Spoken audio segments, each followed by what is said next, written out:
देवीं सरस्वतीं व्यासं ततो जयमुदीरयेत्।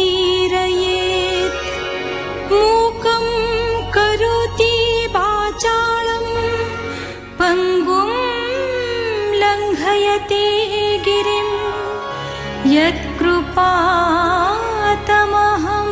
वन्दे परमानन्दमाधवम्।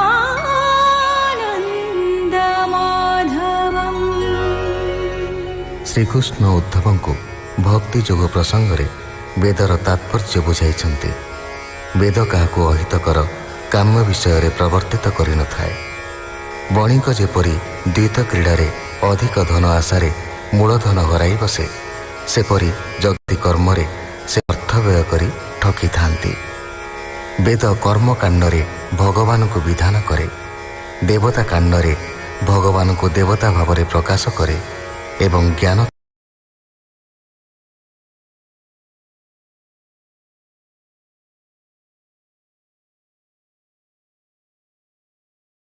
अन्योन्य प्रवेश से होई कार्य कारण रूपे थाई, से परस्परे मिशामिशी घट मृत्तिका प्राय दिशी। जानिले एक रूपे से ही विकल्पे नाना रूप होई, जे पूर्वापर तत्वंकर ऊणा अधिके जे विचार। पंडित गणे बाद चिंती जेते बा कहिण अछंती, मुनि वचन सुघटन तेणु से नुहई खंडन। स्वभावे मोर माया घेनी जुक्ति करंती तोते मुनि, तांक वचन मोहि तले मुहि स्थापई सुनिश्चले। एणु जे तत्वज्ञ पुरुष दियंती ज्ञान देश, ईश्वर पुरुषंक गात्रे विच्छेद नाही तिल मात्रे। विकल्प कल्पना गोचरे जीव परम भेद करे।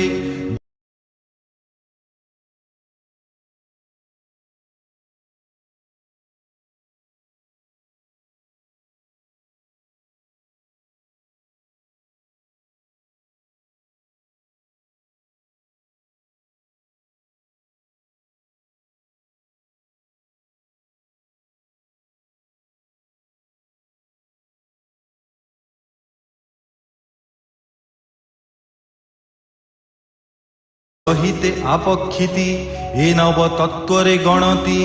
चक्षु नासिका चर्म कर्ण जिह्वा इंद्रिय पंच ज्ञान, वचन गुद पाद पाणी उपस्थ पंच कर्म घेनी।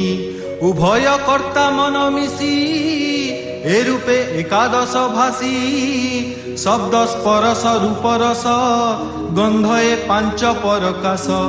ज्ञान इंद्रियर ए अर्थ हेमंते पंचविंश तत्व। जीव परम भेद कले षड्विंशति होए भले।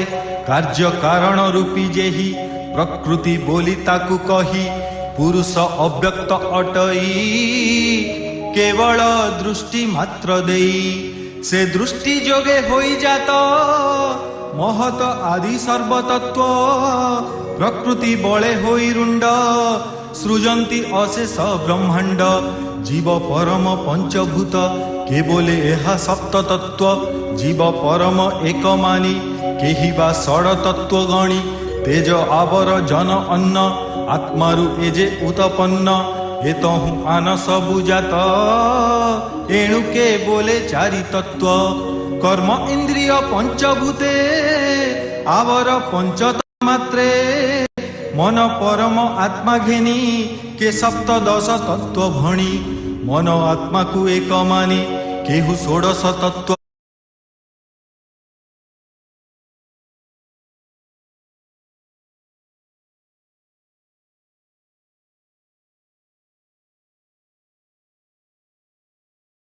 परम मनस्तत्व ए रूपे त्रयोदश तत्व।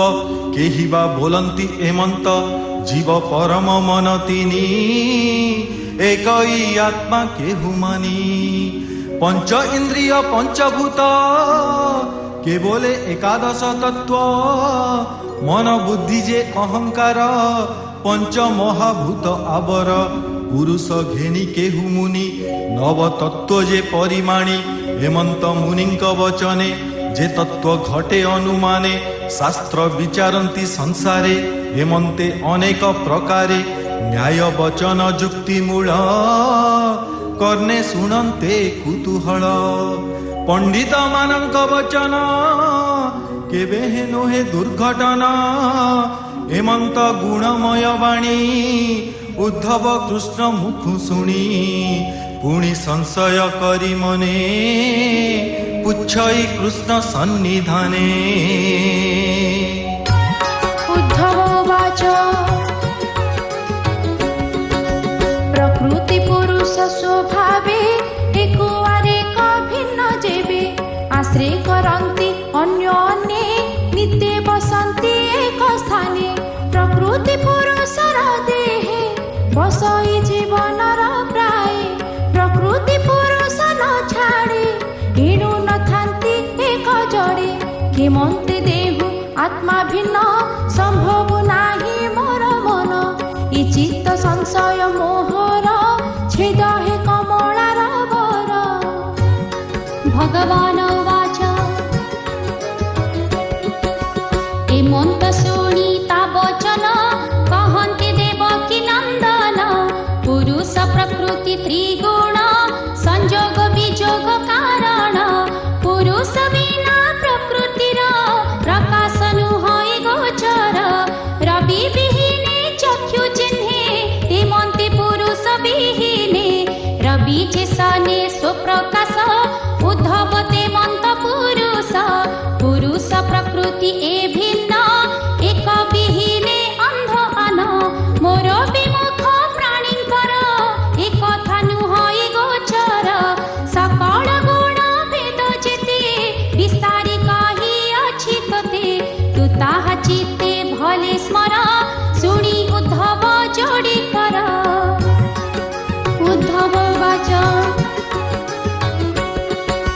बोलो ए विनय वचन भूनाथ कर अवधान तोर विमुख जेते प्राणी ताहांकु निज कर्म आणी नाना जनिरे जात करे तेणु शरीर प्राणी धरे भ्रमन्ति निज कर्म पथे दुख दुरित भोग अर्थे शरीर धरन्ति केमन्ते छाडन्ति निज कर्म अन्ते नाना विपाके भुञ्जे कर्म गत आगत पथ श्रम भूनाथ भकत वत्सल करुणा सिन्धु आदि मूल नमो गोविन्द दामोदर कह संशय जाऊ मोर उद्धव वाक्ये जगन्नाथ जीवर गति परमार्थ कहन्ति उद्धवको चाहि शुण हो एक चित्ते तुहि भगवान वाच मनटी कर्ममय होई नाना प्रकारे सृजे देहि प्राणी जीवन अंतकाले मन इंद्रिय पंच मिले प्राण संगते जहा भावे से अनुसारे जन्म लभे हे आत्मा मन पछे पछे स्वभावे बुलाए प्रत्यक्षे एणु से मन थाए जही ए जीव आत्मा मिले तही हे आत्मा अहंकारे बंदी अदृष्ट बस निरवधि एणु ए नाना मनोरथे विषय ध्यान विरते वेद वचने कर्म करे शोक हरसे से विहरे ध्याने चिंतई स्वर्गवास देवत्व इंद्र पदे आस भूमि रे चिंते राजपद नाना